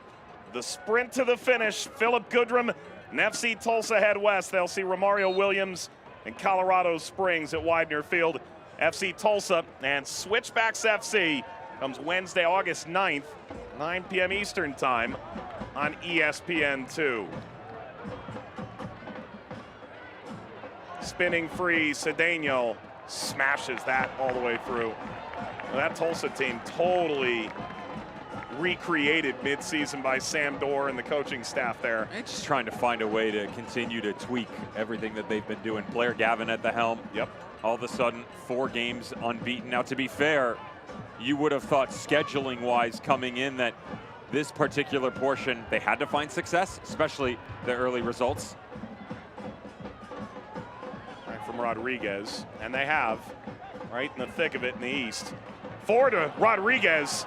He's got 2 goals already, but he swerves this wide of the post. 12 points over the last 4. They've beaten Miami FC, Hartford Athletic, Indy 11, Detroit, Philip Goodrum. 5 goals in 9 games. Bang, bang, bang. All is right in the world for Sam Dorr. But to be fair, if you think about what they've got coming, now they've got RGV at home, which is great. But then you turn the page and you've got a problem. You got to go on the road to the Rowdies, home against Louisville, on the road to Colorado Springs, home Rowdies. I mean, you're looking at about, oh my goodness, look at this. Birmingham, New Mexico, San Antonio, Phoenix. This is probably the only point that you actually had to win every single game, because then you got to start to squeak out points. So good for them the past couple of matches. They needed it. Of course, Tampa Bay under new leadership all the while. Look at this run. Plowing forward, but the ball for Gleadle was picked off. Dawkins recovers. And into the shadows. Cross that'll lead out. Be a corner. Someone's over there. It's become one of those nights. By the way, Dev, one of our good friends, Neil Collins, congrats to him moving over to the English League One. I've already lost the plot. For Barnsley? Yeah. my brain just lost its thought for a second there. One of the great coaches in league history. We had a 20-minute chat with him on USL All Access on Sirius XM FC last week. Corner here for Monterey Bay. That snuck through, and Boone still trying to create a bit of space for himself. Masoso wins the throw. It's going to be an interesting time for those Rowdies because he left while they were on top. They lost the first game with Stuart Dobson at the helm. Interim right now as they decide what direction they're going to head. 11 games unbeaten they were. Gone. Pittsburgh didn't have the same issue. Another result tonight against Detroit City. That moves them to 13, just 2 shy of their organizational record. You know what year that was set? I don't. You should. I shouldn't. 2019. Yeah, okay. That was the year they won the East. Sure.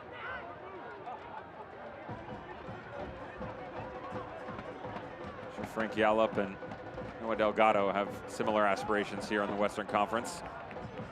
Long way to go till then, though. Not just 19 minutes in this match, but to see things out the rest of the way in 2023. Cedeno got helter-skelter. Dawkins, crowd can sense a moment. Dawkins, Gleedle, a pass to himself. Gleedle squares. And flick back, that's out of the reach of Blanchette.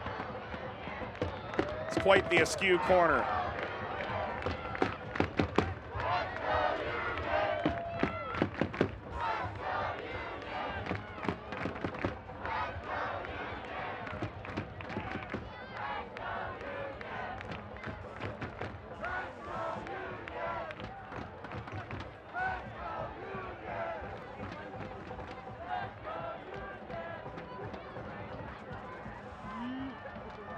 Is there an equalizer here?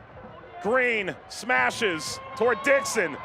Deflected. Gleedle over the bar is offside. Gleedle coming from an offside position on the recycled ball. I'm pretty sure Dixon took one off the right knuckle as well.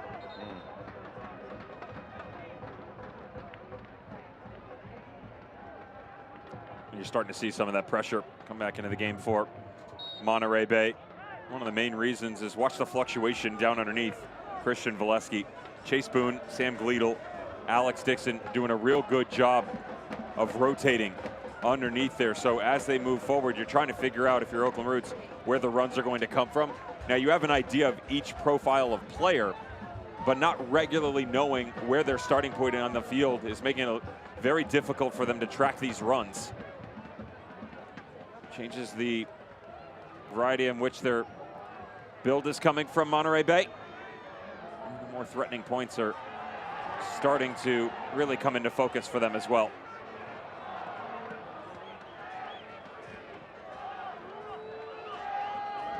Tamakis seeking Cedeno. That is a really risque header.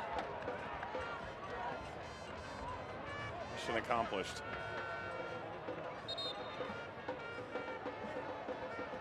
And he's just leaning in on the tail end of this to try and scoop one out with his head, and can't do that.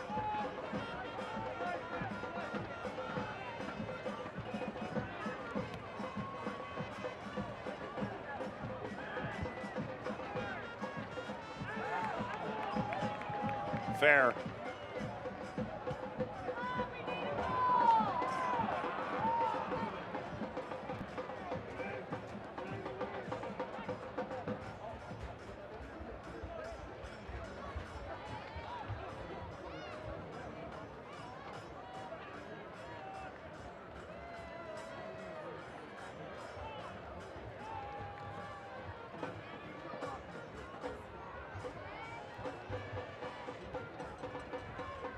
Roberts.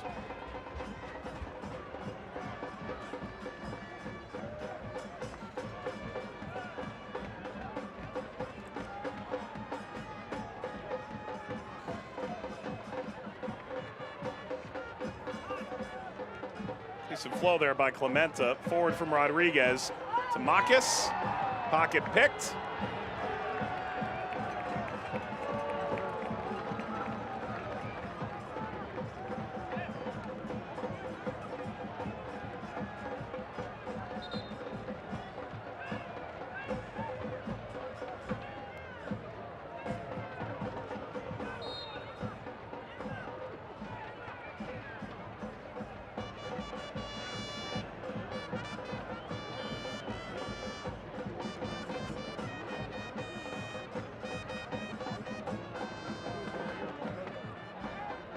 Nane.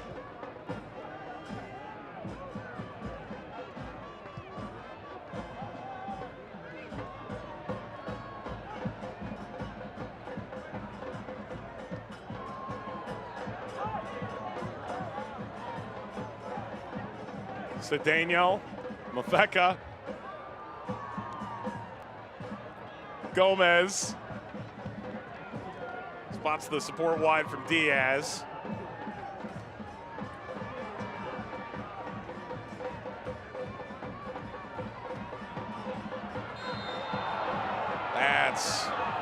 That's a whole lot of something. That's how it should be at the end, at least. They're pushing back here, Monterey Bay. Give them that much credit. Haven't found their equalizer yet, but defensively, I give them a lot of praise because they have certainly locked down most of the options moving forward for the Oakland Roots. Right now, they got to find a way to get back into this in the midfield game. Simon Dawkins, you know, he's started to find some good patterns centrally, but not necessarily sure his legs are going to be able to keep up with him. How's that turn? Rodriguez to Makis, flying down the right touchline. Cedeno.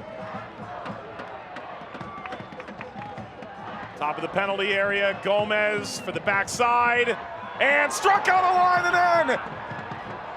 Diaz, the acrobatics and the insurance.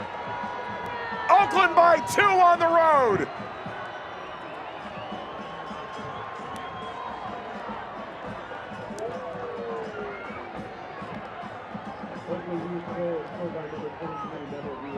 When we were addressing what this attack was going to look like tonight, it didn't matter if they built out of a 4 or out of a 3. It was so imperative that the left side of this squad, namely Guillermo Diaz, is able to push the attack back from Monterey Bay, make them play out of a deeper position so that he can have a high line, be a part of the supporting argument, and impactful when push came to shove. Nothing better than the chance given on the back post. Ball pops itself out, extends the lead, and the case to be an irregular talking point for this attacking unit. They lost 80% of goals coming in.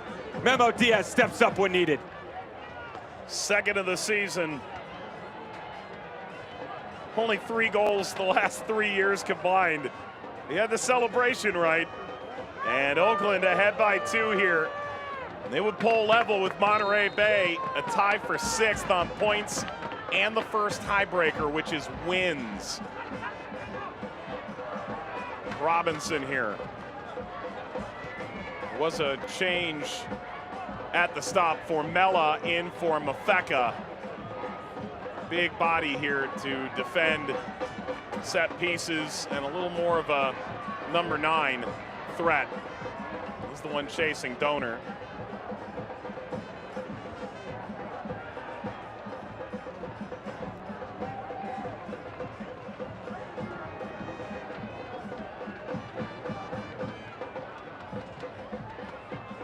Fair.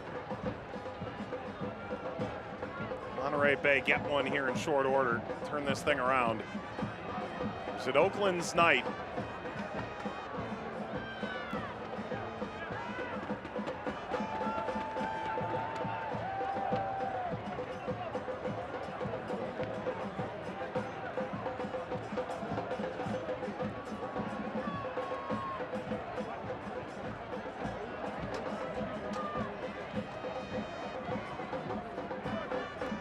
Dawkins down the line. Donor seeking Valesky.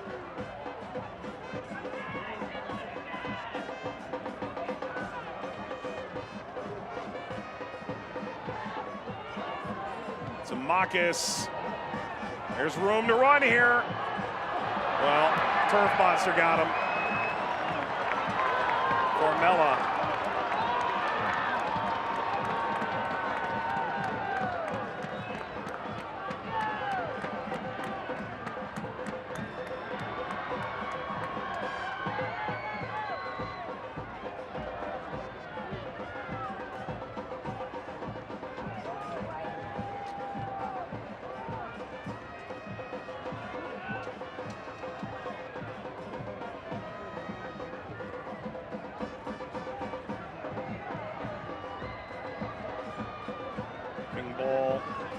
Finds Cedeno, lets that out. The Women's World Cup kicks off on July 20th. You can play along with the Women's World Cup Soccer Bracket Challenge. It's presented by USL Super League. Win super cool prizes, including a new 75-inch Hisense TV. The bracket launches on Monday. USLSuperLeague.com/bracket to learn more. Got our first club president now officially, Christina Uncle, taking over the Tampa Bay Super League side. One of the great referees, referee analysts of our time. Wow. This is, it's getting a tad hectic. And just because you can't see doesn't mean you get to go home, for the record. I've tried before. Yeah.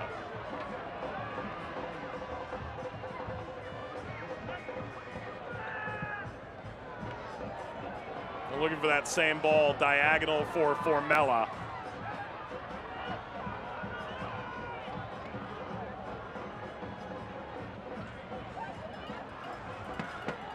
Turns out the darkness is not his ally. Monterey Bay charging to get back into the game. They'll bring with it a card. A worthwhile one for Nane.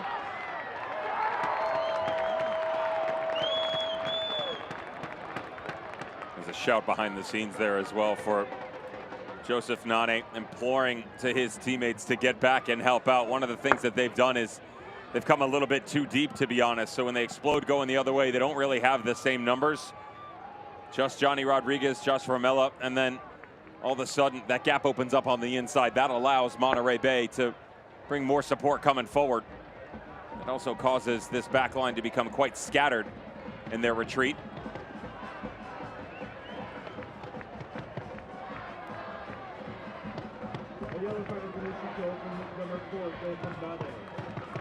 Goal here in short order put a lot of pressure on Oakland. In the 78th minute, Memo Diaz pulled Oakland ahead by 2.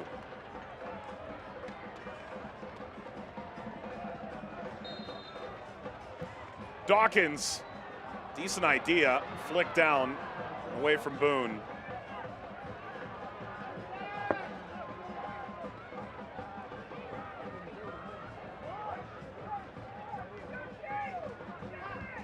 Boone gestures, sends Gleedle. Smashed out by Clementa. Injured player down here for Oakland. It's Rodriguez. I would imagine this is more cramping than anything. He's put in quite the shift up top.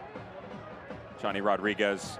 The question for me was going to be, making a change here, do you just go like for like and bring in someone like Anwar Pillais into the 9 spot and let him roam freely up top, or do you bring in a winger and maybe go with someone like Wolfgang Prentice to the outside? For me, I keep Formella outside and I just go with Pillais. And that is exactly what Oakland Roots are going to do here. Bring in Pillais, let him spearhead the attack up top, chase everything again. 5 minutes to go. You're just trying to apply as much pressure as possible. That's also more natural movement for the 2 substitutes that have come on in the past 10 minutes. Laid off to Fair. Dawkins. Dawkins, a blast! Blanchette the save. Gleedle in front, away from Valesky. And Nane out of play.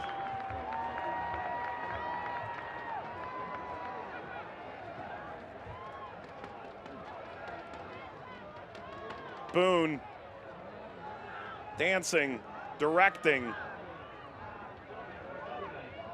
Fair. Dawkins. Robinson.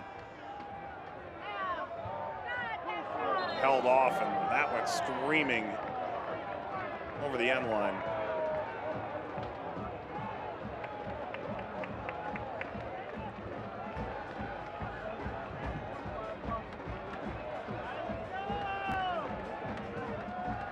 Leads to a corner for the near post. And after some measure of discussion, not a goal kick, another corner.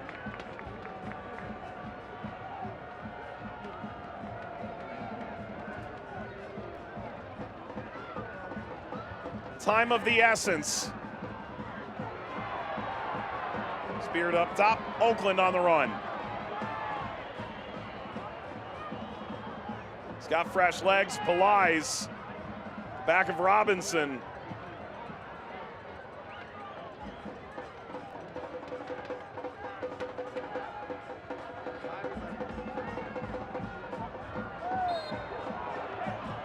Foul, Boone.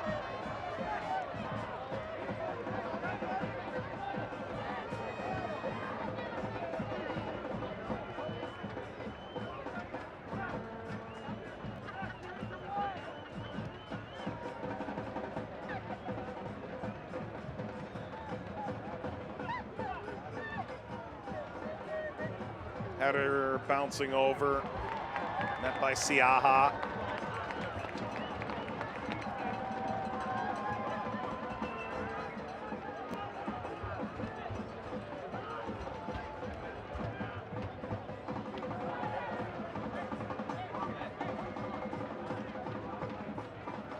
You learn anything about Oakland tonight?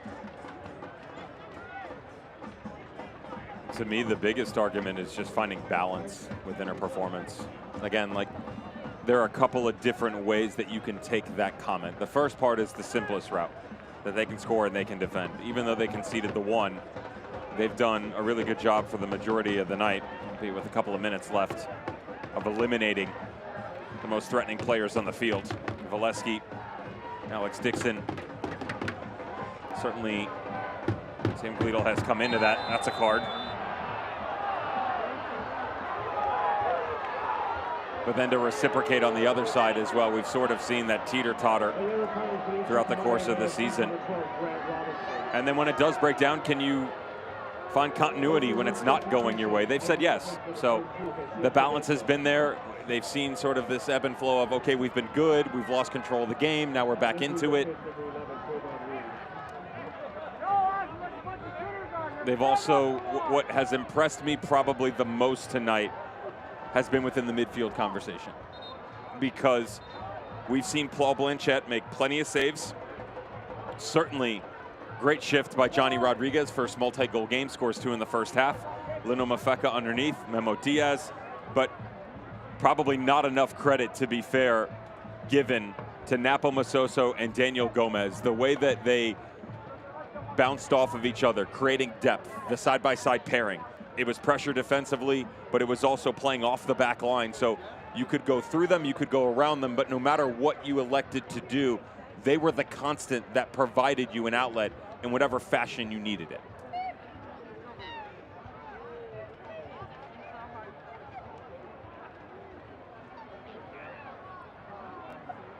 Plan here is for Cedeno's night to be over anyways. I imagine that knock won't change the plans. I think he drew 3 cards by his lonesome tonight. Really compelling stuff from Jacil Cedeno. And Reed in for Oakland as we hit midnight in the East. Oakland is about to pull level with Monterey Bay, behind on the tiebreakers for 6th place in the championship's Western Conference. Marcus pitchforks ahead.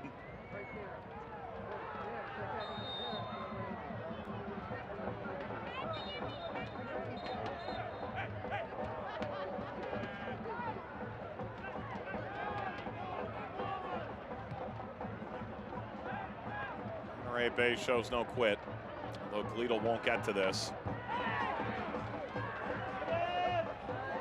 Roberts in position, 5 added minutes. Announced an additional 5 minutes of stoppage time.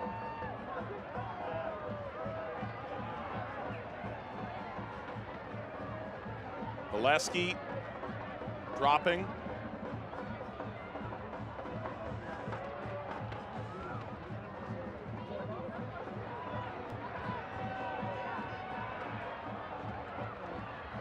Away from Gleadle.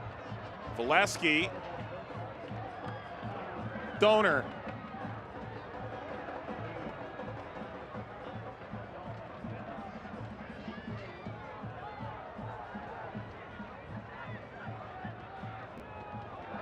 Ball slipped in behind. Chance to pull one back. Instead, pulled it across the face of goal.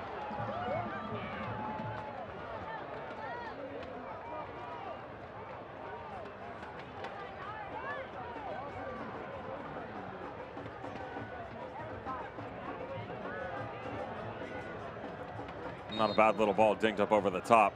Probably should have pulled it back, to be fair. The problem is, recognize the fact that didn't have enough players within the box, Mike, to really maintain their argument up top. Decided to go it alone.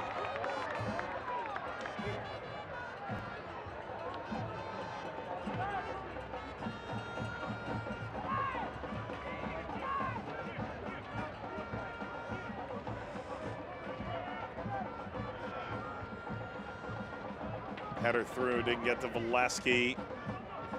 Needle at the back of Nane.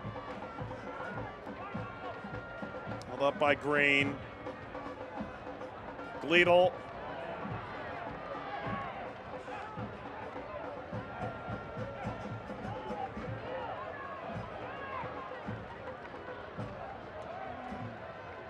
Boone. Leo Aragon's ceded more penalties than any ref in the league this year, but not that time. Need to see a little more. The offside flag runs amok for Anwar Pillais.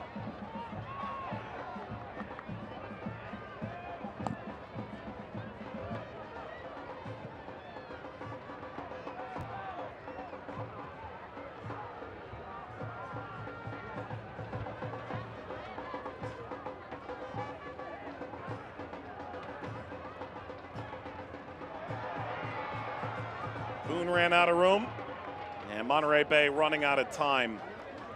Dev, our next game on ESPN2 comes in the second week of August. Get a chance to see FC Tulsa take on Colorado Springs. They've built a beautiful venue there. It's August the 9th here on ESPN2. Mentioned how well Tulsa's played. Colorado Springs would like to forget last night, but on the whole, strung together a couple of good performances in a row under Stevie Hogan. He's done a really good job taking over from Brendan Burke as he departed for another opportunity. Had some really good players, big names that had excellent campaigns in 2022, and for the most part has just seamlessly transitioned them into their attacking style football. What sort of run is Tulsa going to be on at the time of their arrival? And 4 games unbeaten, and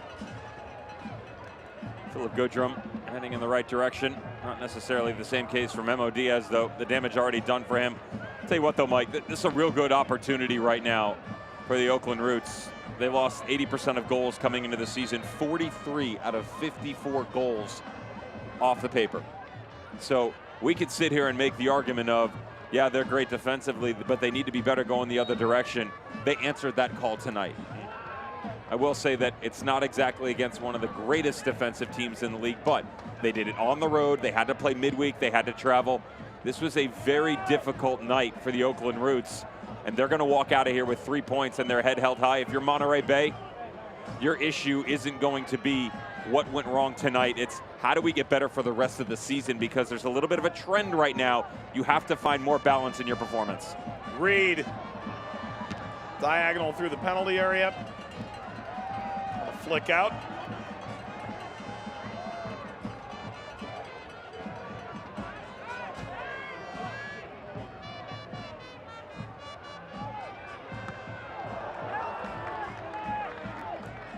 Gonna get away. We've gone the 5. And that's it. Oakland Roots climb above the line. Johnny Rodriguez, 2 goals in the first half. His first ever multi-goal game. And a 3-1 victory for the Roots on the road. And the series between these two from Northern California remains as it ever has been. Only the road team has won, and the Roots have their first win in 7 since June the 2nd. And a month and a half with just 4 draws to show for it sees Oakland back above the line. We'll wrap it up on the other side. Alex Dixon, a tremendous goal to pull Monterey Bay level, but it was Oakland's night. Rodriguez with a pair, Diaz with the cherry on top in the 78th. It's the USL Championship on ESPN.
Know your roots. Oakland has gone on the road and climbed into 7th place in the championship. Level now with Monterey Bay. And this NorCal rivalry continues to be the road team takes all 3 points.